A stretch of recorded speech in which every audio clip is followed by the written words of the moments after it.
സുപ്രധാനമായിട്ടുള്ളത്. സാധാരണക്കാരായ നമ്മളൊക്കെ പറയും സമയം നല്ലതല്ല, നല്ല സമയമാണ് എന്നൊക്കെ പറയും. നമ്മുടെ പ്രതീക്ഷയ്ക്ക് വിപരീതമായിട്ട് വരുമ്പോഴാണ് നല്ല സമയമല്ല എന്ന് പറയുന്നത്. നമ്മുടെ ഇഷ്ടങ്ങൾ ആഗ്രഹങ്ങളൊക്കെ നടക്കുമ്പോൾ ആ കാലത്തെ നമ്മൾ നല്ല സമയം എന്ന് പറയുകയും ചെയ്യും. 100% നമ്മളുടെ മനസ്സ് ആ സമയത്ത് ആ കാര്യങ്ങളിൽ മുഴുകുകയും ചെയ്യും. രസകരം എന്താണെന്ന് ചോദിച്ചാൽ നല്ല സമയത്തിൽ കൂടെയും ചീത്ത സമയത്തിൽ കൂടെയും കടന്നു പോകുന്ന ഒരേ ഒരു സാധനം മനസ്സാണ്, അല്ലേ? ഒന്ന് ചിന്തിക്കാവോ? ഒന്ന് ഇവിടെ നോക്കാവോ? ഞാൻ നിർത്തണം?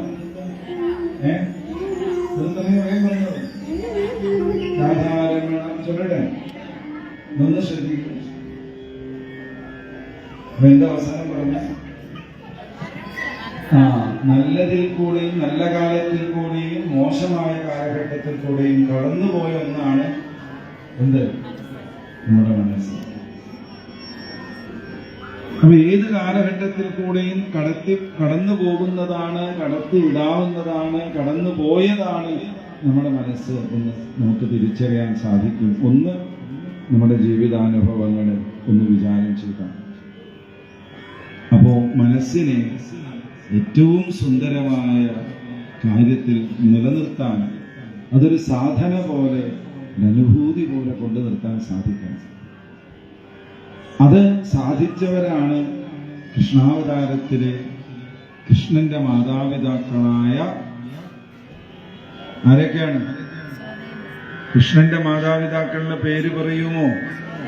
പറയുന്നവർക്ക് 1000 ഉറുപ്പിക ഞാനിപ്പോ തരുന്നതല്ല. ആരാണ്? ദേവകിയും വസുദേവനും. ഒന്ന് ആലോചിച്ച് നോക്കൂ. വിവാഹം കഴിഞ്ഞപ്പോൾ അധികം വൈകാതെ ജയിലിലേക്ക് കടന്നു ചെല്ലേണ്ടി വന്നു എന്നാണ് പലരും കല്യാണം കഴിഞ്ഞ പറയാറുണ്ട്, അല്ലേ? വേറൊരു അർത്ഥത്തിൽ. ഇപ്പൊ നിങ്ങൾ എന്നെ നല്ലോണം നോക്കുന്നുണ്ട്, എനിക്ക് എന്റെ പൊരുൾ മനസ്സിലായി. ഒന്ന് ആലോചിച്ച് നോക്കൂ. വിവാഹം കഴിഞ്ഞ് അധികം വൈകാതെ അവരുടെ തെറ്റ് എന്നുള്ളതല്ലാതെ കംസൻ എന്നുള്ള ഒരു രാജാവിന്റെ ഭയം നിമിത്തം ഇരയായി മാറിയവരാണ് ആര്? ദേവകിയും വസുദേവനും. കാലത്തെ പഴി പറഞ്ഞില്ല, സമയത്തെ പഴി പറഞ്ഞില്ല, കർമ്മത്തെ ഫല പറഞ്ഞില്ല. കാരണം കാലദേശാവധിഭ്യൻ നിർമുക്തനുമായ ഭഗവാന്റെ തിരു അവതാരത്തിനുള്ള അരങ്ങ് ഒരുക്കേണ്ടവരാണ് തങ്ങൾ എന്നുള്ള തിരിച്ചറിഞ്ഞപ്പോൾ ഏത് കഠിനമായ ദുഃഖങ്ങളിൽ കൂടെയും അവർ കടന്നുപോയി. ഈ ഒരു തത്വം നമുക്ക് തിരിച്ചറിയാൻ സാധിച്ചാൽ ജീവിതത്തിലെ ഏത് പ്രയാസവും നമുക്ക് നിഷ്പ്രയാസമാക്കാൻ പറ്റും. അക്ഷരേ വ്യത്യാസമുള്ളൂ. പ്രയാസം, അടുത്തത് നിഷ്പ്രയാസം കടന്നു പോകാൻ സാധിക്കും. അതുകൊണ്ട് ദേവകീ വസുദേവന്മാരുടെ ആ ഒരു മനോധൈര്യം, ആ ഒരു പ്രാണബലം ആണ് നമുക്ക് അവതാര പ്രസാദമായിട്ട് കിട്ടേണ്ടത്. അല്ലാതെ ഏതോ ഒരു കാലഘട്ടത്ത് ദ്വാപരയുഗത്തിൽ ഭൂമിതൻ ഭാരം കളവതിനായിട്ടു ഭൂമിയിൽ വന്നു പിറന്ന കൃഷ്ണ ഹരി എന്ന് മാത്രം ആ ഹരിയെ ധരിച്ചാൽ പോരാ. എന്നുമെന്നും കൃഷ്ണാവതാരത്തിന് പ്രസക്തിയാണ്. എന്നുമെന്നും കൃഷ്ണ ലീലകൾക്ക് പ്രസക്തിയാണ്. നമ്മളിവിടെ പാടിക്കൊണ്ടിരിക്കുന്ന ഓരോ പാട്ടുകൾ, ഓരോ കീർത്തനങ്ങൾ, ഓരോ കവികളുടെ ഭാവനകൾ, ഇവിടെ പാടിയ ആ കോൽക്കളിക്ക് പാടിയ പാട്ടുകൾ എല്ലാം കൃഷ്ണൻ എന്നുള്ള തത്വത്തിലാണ് ലയിച്ചിരിക്കുന്നത്. കൃഷ്ണൻ എന്നുള്ള ആ തത്വമില്ലെങ്കിൽ പിന്നെ എന്ത് കല? സകല കലകളുടെയും ആദിഗുരു എന്നാണ് ശേഷുകൻ നാളെ കാളിയമർദ്ദന വേളയില് പറയപ്പെടുന്നത്. പാട്ട്, നൃത്തം, സൗന്ദര്യം, പ്രണയം, പ്രകൃതി എന്ന് വേണ്ട എന്ത് മനുഷ്യന്റെ സൗന്ദര്യ സങ്കല്പങ്ങളെല്ലാം അതിൻ്റെ ഏറ്റവും ഉത്തമമായ ഭാവത്തിൽ എത്തിച്ചേർന്നത് കൃഷ്ണാവതാരത്തിലാണ്, കൃഷ്ണാവതാരത്തിന് ശേഷമാണ്. കാലേയ മാലിന്യങ്ങളുടെ ശക്തി കൊണ്ട് മലീമസപ്പെട്ടു പോയ നമ്മളുടെ മനസ്സുകളെ കൃഷ്ണ കഥകളെ കൊണ്ട്, കൃഷ്ണനാമങ്ങളെ കൊണ്ട്, കൃഷ്ണ കീർത്തനങ്ങളെ കൊണ്ട് നമുക്ക് ശുദ്ധീകരിക്കാൻ സാധിക്കും. കേട്ടാൽ മതി. എന്ത് മതി? ഇതാണ് കേൾക്കൽ. പറഞ്ഞാൽ നല്ലോണം കേൾക്കണ്ടേ? എന്ത് മതി? കേട്ടാൽ മതി. അപ്പോൾ ഞാൻ പതുക്കെ പിൻവാങ്ങാൻ പോവാണ്. എന്തല്ലാല്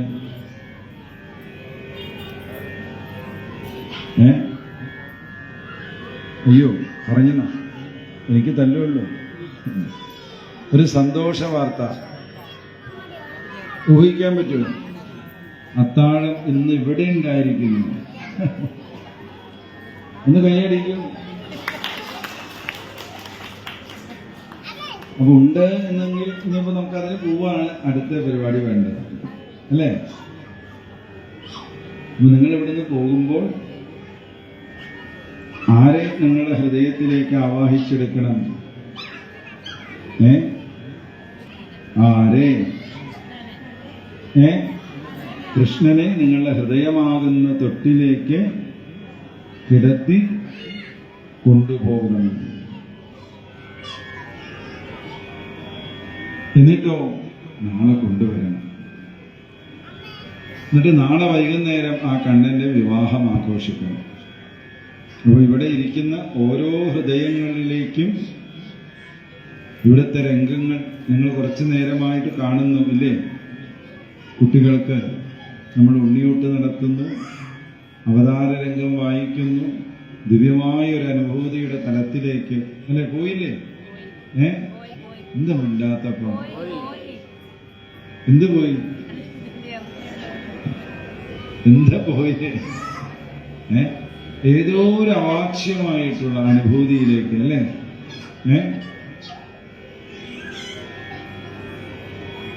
എന്തൊരു ആനന്ദമായിരുന്നു, എന്തൊരു ദൃശ്യമായിരുന്നു, എന്തൊരു സുഖമായിരുന്നു. ഇവിടെ കത്തുന്ന ഓരോ തിരികളും അതിന്റെ ആനന്ദത്തിലാണ്. ഈ ആനന്ദ നിമിഷം ഉള്ളിലുണ്ടാവട്ടെ. മനസ്സ് എപ്പോഴെങ്കിലും ഒന്ന് തളരുന്ന സമയത്ത് ഒന്ന് കണ്ണടച്ച് ഈ രംഗത്തിലേക്ക് മനസ്സിനെ ഒന്ന് കടത്തിവിടും. 2024 ജനുവരി എത്രയാ? 14 എന്നുള്ള ഈ ദിവസത്തിലെ പുത്തൻകാവ് ക്ഷേത്രത്തിലെ 25ാമത്തെ സപ്താഹത്തിന്റെ കൃഷ്ണാവതാര വേളയിൽ എനിക്കും പങ്കെടുക്കാൻ സാധിച്ചു. ഒരുപാട് പേരിന്ന് കണ്ടു. ഞാൻ ഇത്രയൊന്നും സത്യത്തിൽ ഇന്ന് പ്രതീക്ഷിച്ചതല്ല, ഉള്ള കാര്യം പറയാനും. കാരണം കഴിഞ്ഞ ദിവസങ്ങളിലുള്ള അംഗങ്ങളൊക്കെ ഞങ്ങൾ കാണുന്നതാണല്ലോ. ഉച്ചയ്ക്ക് എന്തൊരു തിരക്കപ്പോ! ഉച്ച തിരിഞ്ഞാലോ ഞാനും പാടണ്ട, വേണ്ട, മോശമാവും, നിങ്ങൾക്ക് മോശമാവും. ഞാൻ ചില വരിയൊക്കെ ഉണ്ടാക്കിയിട്ടുണ്ട്, അത് ഞാൻ അടുത്ത സ്ഥലത്ത് പാടിക്കോളാം. എന്തായാലും വളരെ സന്തോഷം. എൻ്റെ സുഹൃത്തൊക്കെ പത്തനംതിട്ടയിൽ നിന്ന് വന്നിട്ട് ഞാൻ ചോദിച്ചു കിലോമീറ്റർ എത്രയെന്ന്. 40 കിലോമീറ്റർ. 40 കിലോമീറ്റർ താണ്ടി, ഏറെ ദൂരം താണ്ടിയിട്ടാണ് വന്നത്. ഒന്ന് കൃഷ്ണാവതാരത്തിൽ പങ്കെടുക്കുക, സൗഹൃദം ഒന്ന് പങ്കിടുക,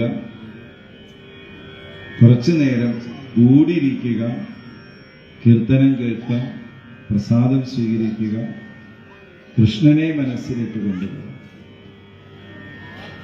അതുപോലെ കുറെ പേര് വന്നിട്ടുണ്ട്.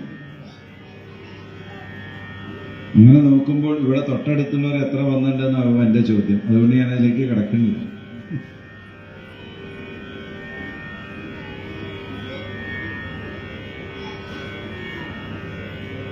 അപ്പൊ നമുക്ക് ആ ഉണ്ണിക്കണ്ണനെ മനസ്സിൽ സ്വീകരിക്കാം. നിങ്ങളോ നേരത്തെ തന്നെ അത് സ്വീകരിച്ചു കഴിഞ്ഞിരിക്കുന്നു എന്നെനിക്കറിയാം. എങ്കിലും നമ്മുടെ ഒരു തൃപ്തിക്ക് വേണ്ടി ആ ഉണ്ണിക്കണ്ണനെ നമ്മുടെ ഹൃദയമാകുന്ന ആ തൊട്ടിലിന് കിടത്തി നമുക്ക് കൊണ്ടുപോകാം.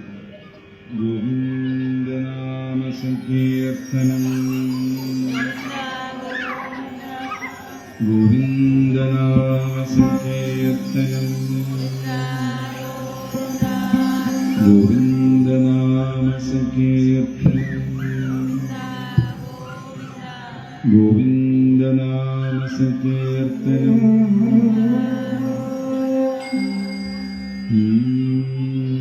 ഗോവിന്ദനാമ സങ്കീർത്തനം.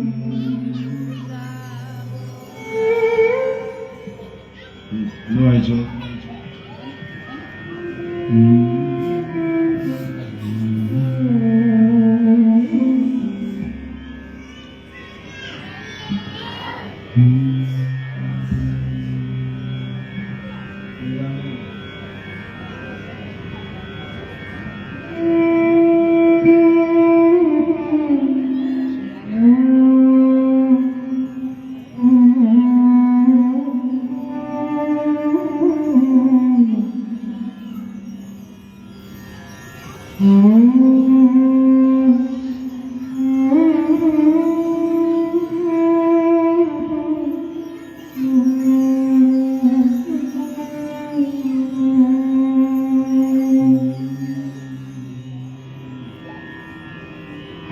എഴുതാത്ത പാട്ടിൻ്റെ വരികൾ തേടി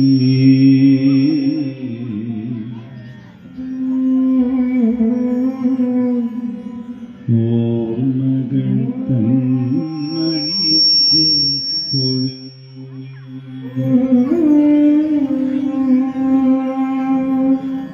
പാട്ടേറെ പാടി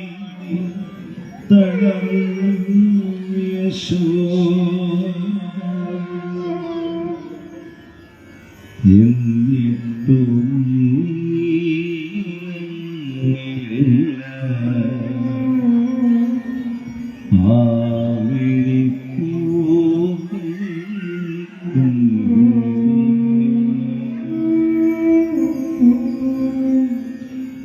പൊന്നോ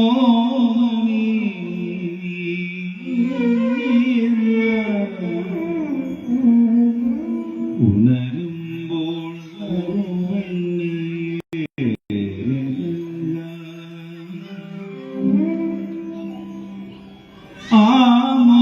ആമോദമോടി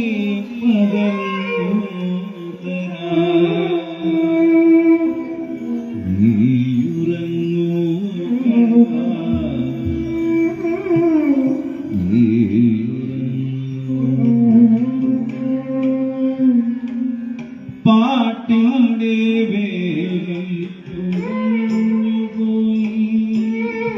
അമ്മ യശോദ ഉറക്കമായി. പാട്ടിൻ്റെ വേഗം കുറഞ്ഞുപോയി. അമ്മ യശോദ ഉറക്കമായി. അമ്പാടി പൈതലേ കൊച്ചു കണ്ണുകളടില്ല, കൊച്ചു കണ്ണുകളടിഞ്ഞത് കാമല കണ്ണിൽ നറോ വെളിച്ചു, കാമല കണ്ണിൽ നറോ വെളിച്ചു. ലോകങ്ങൾക്കായി പ്രകാശമല്ല, ലോകങ്ങൾക്കാകെ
രഥീശ്യാം ഒന്ന് കൈയടിക്കൂ.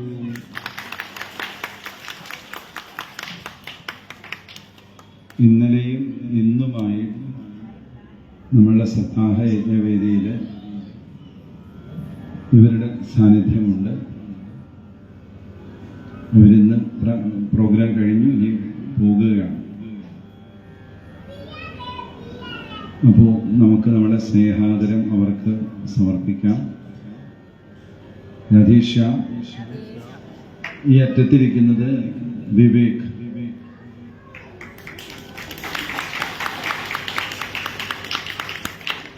ഈ കഴിഞ്ഞ വർഷത്തെ കാലിക്കറ്റ് യൂണിവേഴ്സിറ്റിയിലെ BA മൃദംഗത്തിൻ്റെ ഫസ്റ്റ് റാങ്ക് കിട്ടിയ ആളാണ്. വളരെ അഭിമാനം തോന്നുന്നു, വളരെ അതിലേറെ സന്തോഷവും ആദരവും തോന്നുകയാണ്. അപ്പോൾ പുത്തങ്കാവിൽ അമ്മയുടെ അനുഗ്രഹം ആ കുട്ടിയുടെ കലാജീവിതത്തിൽ ഇനിയും ഉണ്ടാകണം എന്ന് നല്ലവണ്ണം മനസ്സുരുകി പ്രാർത്ഥിക്കുകയാണ്.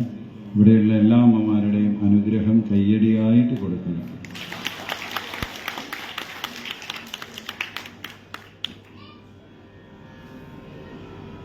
വിവേക് മൃദംഗല്ല വായിച്ചത്. വിവേക് വായിച്ചത് എന്താന്ന് വല്ലവർക്കും മനസ്സിലായി? ആ സാധനം ഒന്ന് പൊക്കി കാണിക്കും. ഇനി അതിൽ ഓരോ സൗണ്ടും കേൾപ്പിച്ചു തരും. ഇടയ്ക്ക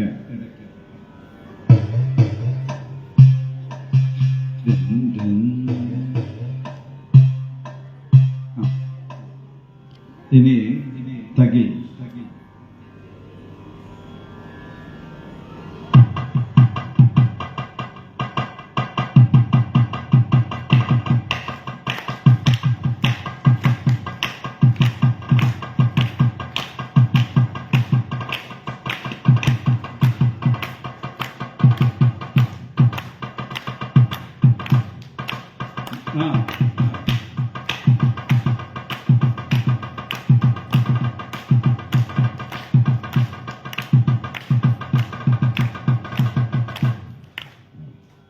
ഇനി എന്താ വേണ്ടേ? വെള്ളമൊക്കെ ഇങ്ങനെ ശബ്ദം കേൾക്കണം.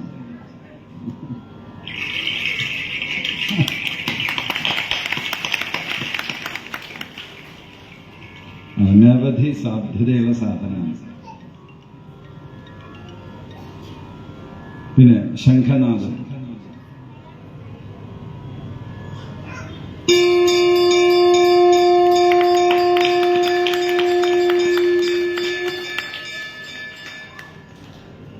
ഇപ്പൊ കാണുമ്പോൾ ഇത്രയേ ഉള്ളൂ, പക്ഷെ അതിന്റെ വലിപ്പവും അതിൻ്റെ ഉള്ളിൽ നിന്ന് വരുന്ന സാധനങ്ങൾ സാധ്യമായ സാധനങ്ങളാണ്. നമ്മുടെ കയ്യിലൊക്കെ കിട്ടിയ എന്ത് ശബ്ദം ഉണ്ടാവുമെന്ന് അത് നമ്മൾ പണി അറിയണ ആളുടെ കയ്യിൽ കിട്ടുമ്പോഴേ അതിൻ്റെ സന്ദർഭോചിതമായിട്ട് നമുക്ക് ആ ഒരു അന്തരീക്ഷം ലഭിക്കുകയുള്ളൂ. പലർക്കും മനസ്സിലായില്ല എന്തൊക്കെയോ ശബ്ദം കേൾക്കുന്നുണ്ടെന്നല്ലാതെ ഇത് എവിടുന്ന് വരുന്നു എന്ന്. ഞാനിവിടുന്ന് പോകുമ്പോൾ പലരും സംസാരിച്ച് പോകണമെന്ന് ഞാൻ കേൾക്കാറുണ്ട്. ശരി, അപ്പോൾ വളരെ സന്തോഷം. വിവേകിന്റെ തൊട്ടടുത്തിരിക്കുന്ന വിവേകിന്റെ തന്നെ അനുജനാണ് മാസ്റ്റർ വൈഷ്ണവ്.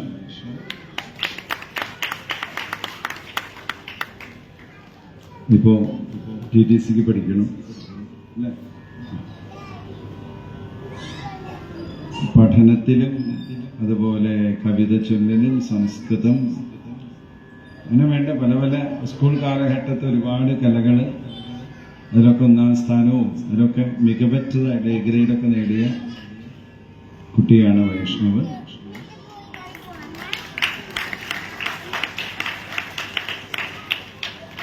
വൈഷ്ണവിന്റെ കയ്യിലുള്ള ഉപകരണം ഞാൻ പറയേണ്ടത്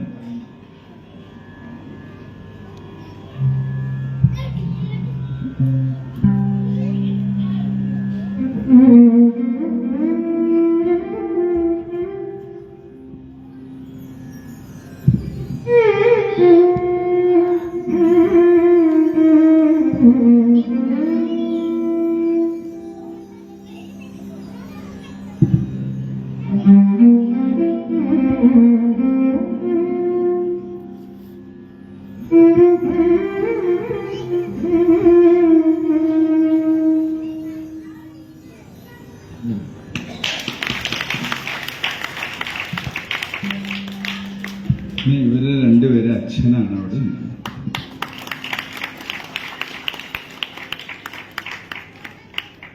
ഈ കുട്ടികളുടെ പ്രായത്തിൽ ഞാൻ പരിചയം തുടങ്ങിയതാണ് അച്ഛന്.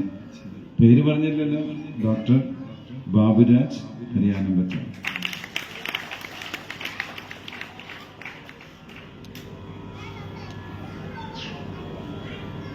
ധാരാളം കാസറ്റുകളിൽ സംഗീത സംവിധാനം നിർവഹിച്ചിട്ടുണ്ട്.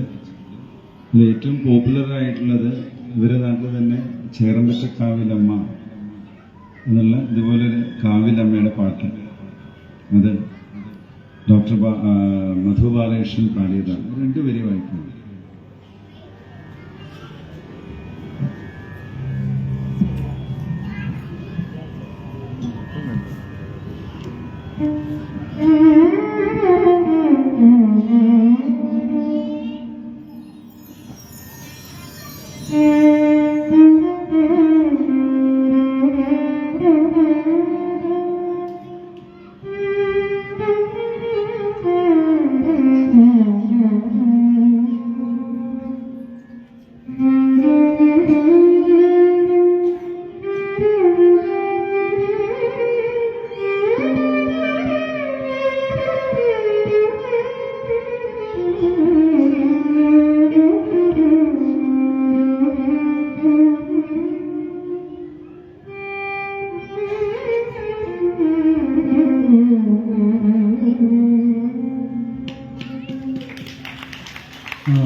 ഒരിക്കറിയില്ല, അതുകൊണ്ടാണ്.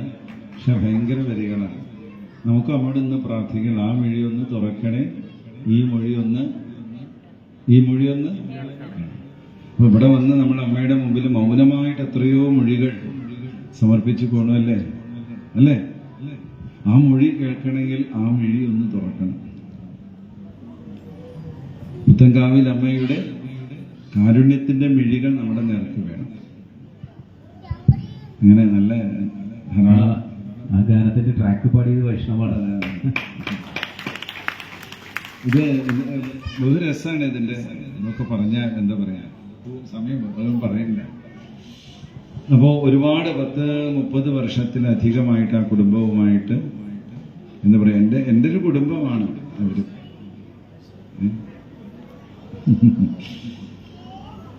ബാബു 2 വാക്ക് പറയുന്നത്. ബാബു നല്ല പ്രാസംഗികനുമാണ്, അധ്യാപകനാണ്, മൃദംഗിസ്റ്റാണ്, എല്ലാമാണ്. ഇവരുടെ ട്രൂപ്പ് തന്നെയുണ്ട്. എനിക്കിവിടെയുള്ള ഇവിടെ എന്താ പറയുക, ഇതിന്റെ സംഘാടകരോടും ഈ ക്ഷേത്രത്തിനോട് ബന്ധപ്പെട്ട് ചുമതലയുള്ളവരുടെ ഒരു അഭ്യർത്ഥനയാണ്, ഇവർക്കൊരു പ്രോഗ്രാം നിങ്ങൾ കൊടുക്കുക. എന്താ പറയുക, വയലിൻ, മൃദംഗം, ഇനി ഒരു ഓടക്കുഴല്, ഒരു വീണ, ഇതൊക്കെ ഉണ്ട്. ഗംഭീരമായിട്ടുള്ള ഒരു താളസമന്വയമാണ്. ഞാൻ കൂട്ടത്തിൽ പറഞ്ഞു എന്നല്ലോ, ഒത്തിരി സ്വാതന്ത്ര്യമായിട്ട് നിങ്ങളുടെ കയ്യിലിരിക്കുന്ന ചുമതലയാണ്, ഇത്രയേ ഉള്ളൂ. രാധേശ്യ ആചാര്യ സ്ഥാനത്തിരിക്കുന്ന ബ്രഹ്മശ്രീ ഹരിനാരായണ നമ്പൂതിരി അവർകൾ, ഞങ്ങളുടെയൊക്കെ പ്രിയപ്പെട്ട ഹരിയേട്ടൻ. എനിക്ക് അത് വിളിക്കണ ഇഷ്ടം, ഈ ബ്രഹ്മശ്രീ ഹരിനാരായണൻ എന്നൊക്കെ പറയാം. ഹരിയേട്ടന് ആയിട്ടുള്ള ബന്ധം ഏകദേശം 35 വർഷമായി. 90കളിൽ പരിയാനംപറ്റ ക്ഷേത്രത്തിൽ ഭാഗവത സപ്താഹം യജ്ഞം ആരംഭിച്ച്, ഭാഗവത സപ്താഹ യജ്ഞം അതിനു മുൻപേയും അവിടെ നടന്നിട്ടുണ്ടെങ്കിൽ പോലും ഭാഗവതത്തിന് കൃത്യമായ ഒരു പ്രചാരം യഥാർത്ഥത്തിൽ പാലക്കാട് ജില്ലയിൽ തുടങ്ങി വെച്ചത് ഹരിയേട്ടനാണ് എന്ന് വളരെ സന്തോഷത്തോടു കൂടി പറയാൻ സാധിക്കും. പരിയാനംപറ്റ ക്ഷേത്രത്തിൽ 12 വർഷം തുടർച്ചയായ ഭാഗവത സപ്താഹ യജ്ഞം ഒരു ആചാര്യന് അപൂർവമായി മാത്രം ലഭിക്കാവുന്ന ഒരു ഭാഗ്യമാണ്. ഒരു വ്യാഴവട്ടക്കാലം തുടർച്ചയായി ഭാഗവത സപ്താഹം നടത്താൻ സാധിക്കുക എന്നത്. അത് പരിയാനംപറ്റ കാവിലമ്മ ഹരിയേട്ടനെ അനുഗ്രഹിച്ചു. അതിന്റെ സമാപനമൊക്കെ നമ്മൾ വാക്കുകൾ കൊണ്ട് വർണ്ണിക്കാൻ സാധിക്കില്ല. ഭാഗവതത്തിന്റെ പ്രത്യക്ഷ കൃഷ്ണ സ്വരൂപമായ മള്ളിയൂർ ശങ്കരൻ തിരുമേനി അടക്കം, ഭാഗവത ഹംസം എന്ന് നമ്മളൊക്കെ വിശേഷിപ്പിക്കുന്ന ആ പരമാചാര്യനടക്കം പരിയാനംപറ്റ ക്ഷേത്രത്തിന്റെ ആ പുണ്യഭൂമിയിൽ എത്തിയെന്ന് പറയുമ്പോൾ നമുക്കൊക്കെ വാക്കുകൾക്ക് അത് വർണ്ണിക്കാൻ സാധിക്കില്ല. ഇതുപോലെ ഒരു വേദിയുടെ മുൻപിൽ ഏകദേശം 25,000 ഭക്തരാണ് ആ സപ്താഹ വേദിയിൽ പങ്കെടുത്തത് എന്ന് പറയുമ്പോൾ നമുക്ക് സങ്കല്പിക്കാൻ സാധിക്കുമോ? ഇന്ന് നമ്മുടെ ഭാഗവത സപ്താഹ വേദിയിൽ ഏകദേശം നമുക്കൊരു 200-250 പേരെ കാണാൻ സാധിക്കും. പക്ഷേ ആ ഭാഗവത സപ്താഹ വേദിയിൽ പങ്കെടുത്തത് 25,000 ആളുകളാണ്. കേരളത്തിന്റെ അങ്ങോളം ഇങ്ങോളമുള്ള ഭക്തരെല്ലാം ഒഴുകിയെത്തി സാക്ഷാൽ വൈകുണ്ഠമായി മാറിയ ഒരു കാഴ്ചയായിരുന്നു അത്. അത് വാക്കുകളെ കൊണ്ടൊന്നും പറയാൻ സാധിക്കില്ല. അങ്ങനെ ഒരു അനുഭവത്തിലൂടെ ഏതാണ്ട് ഈ 12 വർഷവും ഇപ്പോൾ വിവേകിന്റെയും വൈഷ്ണവിന്റെയൊക്കെ പ്രായത്തിൽ ഞങ്ങൾ ആ കുട്ടിക്കാലത്ത് ഭാഗവത സപ്താഹ വേദിയിൽ അതിൻ്റെ സംഘാടകരൊക്കെയായി മാറി. ഇന്നും പരിയാനംപറ്റ ക്ഷേത്രത്തിൽ ഭാഗവത സപ്താഹ യജ്ഞം അത് മുടങ്ങാതെ നടക്കുന്നുണ്ട്. കഴിഞ്ഞ 2 വർഷം മുൻപ് വീണ്ടും ഏകദേശം 30 കൊല്ലത്തിന് ശേഷം വീണ്ടും ഭാഗവത വേദിയിൽ ഹരിയേട്ടൻ എത്തുകയുണ്ടായി. ഇവിടെയൊക്കെ ഭാഗവത സപ്താഹ വേദികൾ ഓരോന്നും നമ്മൾ കേൾക്കുകയും കാണുകയും അനുഭവിക്കുകയും ഒക്കെ ചെയ്യുമ്പോൾ യഥാർത്ഥത്തിൽ നമ്മുടെയൊക്കെ മനസ്സിൽ ഒരുപാട് വേദികളിൽ ഹരിയേട്ടൻ പറയുന്ന ഒരു കാര്യമുണ്ട്. ആ ഭഗവത് സ്വരൂപിയായ ഭഗവാനെ പുറത്ത് അന്വേഷിക്കാതെ അകക്കണ്ണുകൊണ്ട് അകത്ത് തന്നെ അന്വേഷിക്കുക. നമ്മുടെ ഉള്ളിലുണ്ട്. ആ യാഥാർത്ഥ്യം തിരിച്ചറിയാതെയാണ് പലപ്പോഴും നമ്മളൊക്കെ സഞ്ചരിക്കുന്നത്. അപ്പോൾ ഉള്ളിലുള്ള ഭഗവാനെ പുറത്ത് എവിടെ തേടി നടന്നാലും നമുക്ക് പൂർണ്ണമായി അറിയാനും കാണാനും സാധിക്കില്ല. അപ്പം അങ്ങനെ ഉള്ള ആ ഒരു വലിയ തത്വത്തെ ഈ വേദികളിൽ നിന്ന് ഉൾക്കൊള്ളുക. 2024 നമുക്കൊക്കെ സേവ ചെയ്യാനുള്ള, മാനവ സേവയാണ് മാധവ സേവ എന്ന ആപ്തവാക്യം മുറുകെ പിടിച്ചുകൊണ്ട് നമുക്കൊക്കെ എന്തെങ്കിലുമൊക്കെ സമൂഹത്തിന് ചെയ്യാൻ സാധിക്കട്ടെ. നിങ്ങളെല്ലാവരും നിങ്ങളുടെ ഒരു കൈ ഒന്ന് പുറകിലേക്ക് കെട്ടും. ഒരു കൈ പുറകിലേക്ക് കെട്ടാൻ ബുദ്ധിമുട്ടുള്ളവരവിടെ മാറ്റി വെച്ചാൽ മതി. ചിലപ്പോൾ പുറകിലേക്ക് കെട്ടാൻ പറഞ്ഞാൽ പിന്നെ ആ കൈ ഇങ്ങോട്ട് എടുക്കാൻ പറ്റില്ല കുറച്ച് കഴിഞ്ഞാൽ. ഇനി ഒരു കൈ, നിങ്ങളുടെ വലത്തെ കൈ ഒന്ന് പൊന്തിക്കൂ. ഒരു കൈ പുറകിലും ഒരു കൈ ഒന്ന് പൊന്തിക്കൂ എല്ലാവരും. ഇനി നിങ്ങളൊന്ന് കൈയടിക്കും. നിങ്ങളുടെ കൈ എടുക്കാൻ പാടില്ല കേട്ടോ. ഒരു കൈ അവിടെ ഇരുന്നോട്ടെ. ഒറ്റ കൈ കൊണ്ട് കൈയടിക്കൂ. ഒരു കൈ എവിടെ? ആ, സാധിക്കുന്നുണ്ടോ? പറ്റില്ലേ? പറ്റും. ഒന്ന് നിങ്ങൾ ശ്രമിച്ചാൽ പറ്റും. അതെങ്ങനെയെന്ന് ഞാൻ പറയുന്നില്ല. യെസ്, പുറകിലിരിക്കുന്നവര് നമുക്ക് കാണിച്ചു തരുന്നു. തൊട്ടടുത്തുള്ളവരുടെ കൈകളിലേക്ക് നമ്മുടെ കൈ ഒന്ന് തൊട്ടാൽ ഈ ശബ്ദം ഉണ്ടാവും. ഒരു ചെറിയ ഇനി നിങ്ങളുടെ കൈ പൂർവ്വസ്ഥിതിയിലേക്ക് തന്നെ കൊണ്ടുവന്നോളൂ. ഒന്ന് നല്ലോണം കൈയടിക്കും എല്ലാവരും. Thank you. ഇത് ഈ ഒരു ചെറിയൊരു ഞാനൊരു വളരെ ടിപ്പായിട്ടൊരു കാര്യം മാത്രമേ ഇവിടെ സൂചിപ്പിച്ചിട്ടുള്ളൂ. നമ്മുടെ കൈ മാത്രമല്ല, നമുക്ക് തൊട്ടടുത്ത നമ്മുടെ വേണ്ടപ്പെട്ടവരുടെ ഒരു കൈ കൂടി നമ്മുടെ മുൻപിലുണ്ട്. നമ്മളെ കാണാനും അറിയാനും തിരിച്ചറിയാനും ആ കൈകളുണ്ട് എന്ന വലിയൊരു സത്യം നമ്മളെല്ലാവരും മനസ്സിലാക്കുക. അത് ജീവിതത്തിലുടനീളം നമ്മൾ ഒറ്റയ്ക്കല്ല, നമുക്ക് കൂട്ടുണ്ട്, നമ്മൾക്കൊരു കൈ സഹായത്തിനുണ്ട്. ആ കൈ ചേർത്തി വെച്ചാലും നമുക്ക് ശബ്ദമുണ്ടാക്കാൻ സാധിക്കുമെന്ന വലിയൊരു ചിന്തയും സത്യവുമാണ് ഇവിടെ നമ്മൾ ഒന്ന് തുറന്ന് കാണിച്ചതെന്ന് മാത്രം പറഞ്ഞുകൊണ്ട് ഈ വലിയ ഉദ്യമത്തിന് ഇവിടുത്തെ സപ്താഹവേദി തുടക്കം മുതലേ ഹരിയേട്ടൻ ആദ്യം മുതൽക്കേ തന്നെ പറഞ്ഞു, വളരെ മനോഹരമായ വേദിയാണ്, വളരെ ധന്യമായ വേദിയാണ്. ഏതായാലും ഇങ്ങനത്തെ ഒരു സത്സംഗത്തിന് ഇവിടെ വരാൻ സാധിച്ചതിലുള്ള ഞങ്ങളുടെ 3 പേരുടെയും സന്തോഷം ഇവിടെ എല്ലാവരുടെയും മുൻപിൽ അറിയിക്കുകയാണ്. അതിന് അവസരം ഒരുക്കി തന്ന ഞങ്ങളുടെ പ്രിയപ്പെട്ട ഹരിയേട്ടനോടും ചേച്ചി ഇതുപോലെ തന്നെ വിപിനൊക്കെ ഇവിടെയുണ്ട്.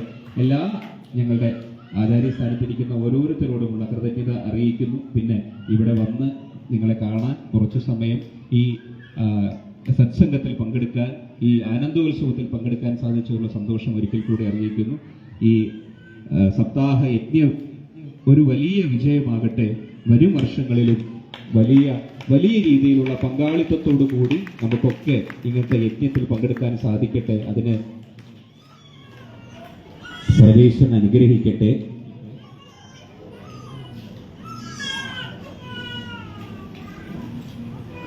അതുപോലെ തന്നെ ദണ്ഡപാണിജി, അങ്ങയുടെ വലിയൊരു സേവനം ഈ കുട്ടികളെ കൊണ്ടുവരാനും എല്ലാ സൗകര്യങ്ങളും ഒരുക്കിത്തരാനും സാധിച്ചതിനുള്ള സന്തോഷം അങ്ങയോട് ഒക്കെ അറിയിക്കുന്നു. അതുപോലെ തന്നെ ഇവിടുത്തെ ഓരോ സന്നദ്ധരായിട്ടുള്ള പ്രവർത്തകരോടും ഇവിടുത്തെ എല്ലാ ഭക്ത മനസ്സുകളോടും ഞങ്ങളുടെ കൃതജ്ഞത രേഖപ്പെടുത്തിക്കൊണ്ട് ആചാര്യസ്ഥാനത്തിരിക്കുന്ന ഹരിയേട്ടൻ ഇനിയും ഒരുപാട് വർഷങ്ങൾ ഈ ഭാഗവത സബരിയയിലൂടെ സഞ്ചരിക്കാൻ സാധിക്കാൻ ഭാഗവത സ്വരൂപിയായ ഭഗവാൻ അനുഗ്രഹിക്കട്ടെ. അതിന് ഈ കാവിലമ്മ അനുഗ്രഹിക്കട്ടെ. എല്ലാവരെയും സർവേശ്വരൻ അനുഗ്രഹിക്കട്ടെ എന്ന് ആത്മാർത്ഥമായി ആഗ്രഹിച്ച് പ്രാർത്ഥിച്ചുകൊണ്ട് ഞങ്ങൾ ഈ വേദിയിൽ നിന്ന് വിടവാങ്ങുകയാണ്. എല്ലാവരും ഗോവിന്ദനാമ സങ്കീർത്തനം കായേന വാചാ മനസേന്ദ്രിയർവാ ബുദ്ധ്യാത്മനാ വാ പ്രകൃതേ സ്വഭാവ കരോമി